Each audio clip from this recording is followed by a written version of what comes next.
3 months after leaving Josh, Trinity took a wrong turn. Her body reacted before her mind did. Her shoulders tightened, her breath shortened.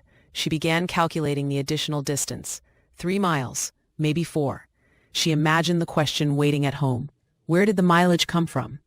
Then Trinity remembered. No one was waiting with a notebook. She pulled into a small park, turned off the engine, and began to cry. Not because she was lost, because her body still believed she needed permission to be.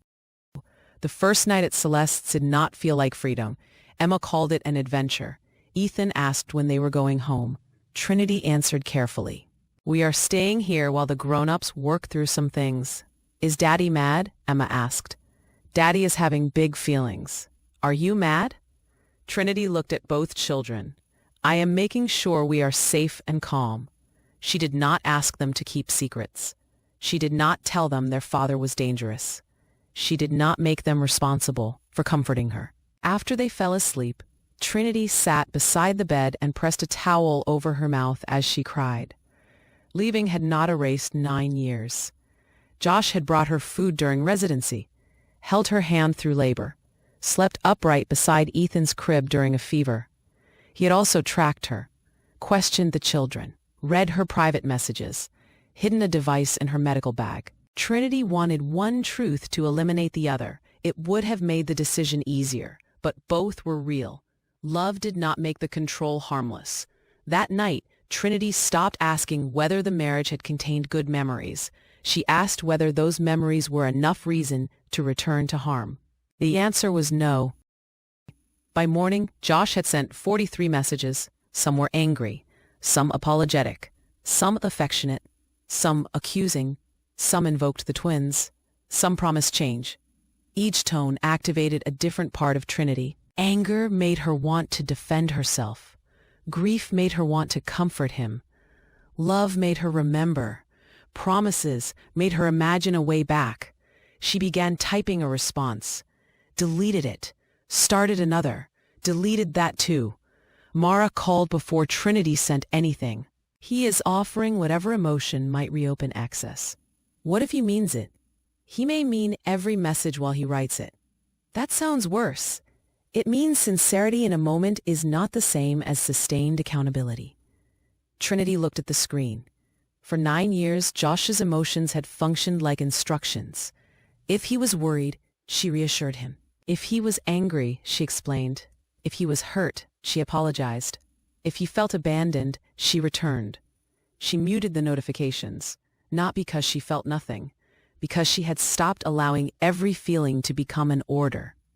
Dear hearts, subscribe and remain with the Velvet Circle. Leaving a controlling environment does not always end the control immediately. Sometimes the next stage is learning that another person's anger, grief, apology, or fear does not automatically require access to you. Josh told relatives that Trinity had left during the most stressful period of his business. He said she looked down on his construction company. He said her physician friends convinced her that ordinary marriage was abuse. He said the tracker had been intended for the SUV. He said Linda was confused because of her own painful marriage. Each explanation contained enough truth to sound credible. His company was struggling. Trinity did earn more. Celeste had supported her. Linda did carry old wounds. The facts were real. Their arrangement was false. Josh's sister called. "I'm not taking sides." Trinity nearly ended the call. "He says you took the children without warning. I left after discovering a tracker sewn inside my medical bag. He says it was for the car. It was inside my bag. He says he panicked because you became distant." Distance does not authorize surveillance. Marriage is hard. Marriage being hard does not make control normal. Couldn't you try counseling? Joint counseling is not appropriate while one person is monitoring and intimidating the other. So you're done? Trinity felt the pressure to provide a final answer so someone else could feel settled. "I am not making a permanent decision for your comfort today." The line became quiet. Trinity allowed the silence. She did not explain further. For the first time, another person's dissatisfaction remained theirs. 1 week later, Trinity met Josh in a professional setting. She did not meet him alone. The twins were not present. Josh looked exhausted. For one dangerous second, Trinity wanted to comfort him.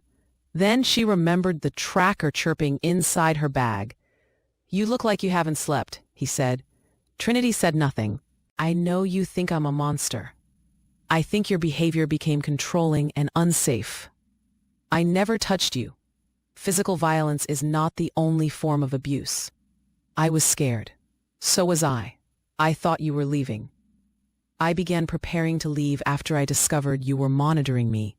You were distant before that. I was shrinking." Josh's expression tightened. "That is dramatic." "No, it is accurate. I checked mileage. I did not lock you in a basement." The comparison was designed to erase everything short of captivity. Trinity did not debate whether her experience was severe enough. "You made me account for where I went. You accessed my messages. You questioned the children. You placed a tracker in my bag. I made mistakes. A mistake happens once. I said I'm sorry. An apology is not a reset button. What do you want from me?" There had been a time when Trinity would have built the road back for him. She would have explained exactly what he needed to say, which therapist to call, and how long she might wait. She would have carried his change as another family responsibility. "Communication about the twins will remain on the agreed platform," she said. "No contact with my workplace. No access to my accounts. No tracking. No questions through the children. And us? Your access to me is not the same as accountability. Are you asking for a divorce? I am asking for safety and space. That is not an answer. It is the answer you have." Trinity left without telling him what he needed to do to win her back. His work finally belonged to him. The legal process did not reward Trinity with immediate certainty. Temporary arrangements changed. Forms were revised. Meetings were rescheduled. Josh agreed to some boundaries and challenged others. He complied with the communication platform, then used it to send long messages that had little to do with the twins. He stopped contacting Trinity's workplace, then asked relatives to call her instead. He attended one recommended program and described it as proof that the problem had been solved. Some days, Trinity felt protected by structure. Other days, the structure felt thin. The process did not tell her whether Josh would change. It did not promise that every professional would understand coercive control. It did not remove the possibility that he would keep testing the edges. Agency did not make the uncertainty disappear. It changed what Trinity did with it. She documented, asked questions, brought support, refused private meetings, and stopped treating every delay as evidence that she had made the wrong decision. Linda moved into a small apartment 15 minutes away. The first time Trinity brought the twins to visit, Linda served a star-shaped toast. Emma ran into her arms. Ethan followed carrying his dinosaur. Linda did not ask where Trinity was staying. She did not ask when the family would reunite. She did not question the children. Later, while they colored at the table, Linda spoke quietly. "I thought keeping peace was the same as protecting family." Trinity listened. It wasn't. It was teaching everyone to organize themselves around the person most likely to become upset. My silence helped him. Yes. Linda accepted the answer. "I am sorry. I believe you. Can you forgive me? Maybe." Linda nodded. "Thank you for not pretending." Trinity believed Linda meant the apology. She did not mistake meaning it for restored trust. Linda had taken one accountable step. The next step would be hers to take later. And the next after that. Trinity did not rush the relationship forward because Linda had finally spoken honestly. She allowed uncertainty to remain. That too was agency. The twins began seeing a therapist trained to support young children through family transitions. Emma drew houses with too many windows. Ethan lined toy cars in exact rows and became upset when one moved. They did not understand surveillance. They understood atmosphere. Children learned the emotional rules of a home before they understood the words adults used. Trinity began teaching new rules. They were not responsible for reporting on either parent. They were allowed private thoughts. They could say when a question made them uncomfortable. They were not responsible for keeping adults calm. Emma asked, "Even Daddy? Even Daddy? Even you?" Trinity paused. "Even me." Later that evening, Ethan spilled juice on Trinity's rug. His face changed immediately. "I didn't mean to. My cup was there and Emma moved and I was trying." Trinity knelt beside him. "You do not have to prove you are good because something went wrong." Ethan stopped. Trinity heard the sentence reach both of them. The family was not healed, but one rule had changed. Mistakes no longer required a defense of character. Dear hearts, recovery is not simply leaving one controlling person. It is refusing to rebuild the same emotional system around yourself. Subscribe and stay with the Velvet Circle, where healing includes learning new boundaries for everyone, not only the person who caused the harm. Josh entered a program addressing controlling behavior. At first, he called it counseling for his temper. Later, he sent a message. The program leader asked why my fear became your restriction instead of my responsibility. I did not have an answer. Trinity read it several times. The sentence contained insight. It might have been the beginning of change. It might have been language he had learned to repeat. Trinity did not know. A year earlier, uncertainty would have made her investigate him more closely, watch his tone, interpret every message, search for proof of transformation. Now she answered, "Continue the work. Our communication remains focused on the children." Josh replied, "I understand." Perhaps he did. Perhaps he only understood the sentence. Trinity allowed the uncertainty to remain unanswered. She no longer needed to decide who Josh might become before protecting who she already was. 3 months after leaving, Trinity took a wrong turn. Her body reacted instantly, shoulders tight, breath shallow, mind calculating. 3 extra miles, perhaps 4. She imagined the question. Where did those miles come from? Trinity pulled to the side of the road. For several seconds, she was back in the old garage rehearsing an explanation. The case was still open. Josh still challenged boundaries. The parenting arrangements were not final. Linda had not fully regained her trust. Nothing about the larger situation was complete. But the empty passenger seat beside Trinity belonged to the present. No one had asked where she was. No one was waiting with a notebook. No one had access to the vehicle history. The fear remained. Freedom had arrived before her body learned to trust it. Trinity restarted the car. She could have corrected the route. Instead, she drove toward Green Lake. That choice did not solve anything. It was still hers. Trinity called Celeste. "Are you okay?"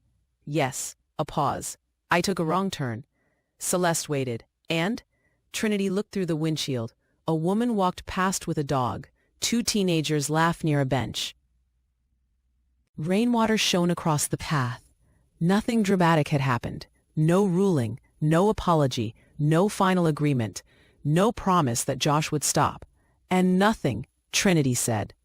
The words broke something open. She laughed and cried at the same time.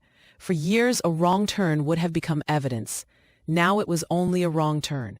The situation remained unresolved. The mile still belonged to her. Weeks later, Trinity attended a hospital fundraiser. The parenting process was still ongoing. A difficult meeting was scheduled for the following morning. Josh had sent 3 messages that day asking whether they could speak privately. Trinity had not answered. She wore a deep blue dress. Her phone remained inside her handbag. She stayed through the final speech. She did not photograph the table. She did not send updates. When the event ended, Celeste asked whether she wanted coffee. The old reflex whispered that it was late, that tomorrow would be difficult, that the safest route was the most direct one. Trinity felt the reflex. She did not obey it. "Yes," she said. They remained at the cafe until closing. The hearing still existed. Josh's behavior had not been resolved. Nothing about staying for coffee changed the legal process. It changed one evening. That was enough. The primary pattern in Trinity's story was coercive control. Coercive control is an ongoing pattern used to dominate another person's daily life. It can include surveillance, repeated questioning, financial monitoring, intimidation, privacy violations, location tracking, accusations, isolation, and the use of children or relatives to collect information. A controlling person may describe these behaviors as love, fear, protection, jealousy, marriage, or responsibility. The explanation does not erase the impact. A healthy relationship allows both people privacy, movement, friendships, professional relationships, independent judgment, and the right to say no without punishment. Trinity's victory was not that Josh changed. She did not yet know whether he would. Her victory was not that the legal process resolved quickly. It did not. Her victory was that uncertainty stopped requiring her to surrender herself. She documented, sought support, protected her children, created boundaries, accepted help, and began reclaiming ordinary choices, while the larger ending remained unwritten. On a bright Saturday morning, Trinity returned to Green Lake with Emma and Ethan. Linda joined them carrying hot chocolate. Trinity still watched Linda carefully. Trust had not been restored. It was being tested through behavior. Emma narrated another story about the Duck Queen.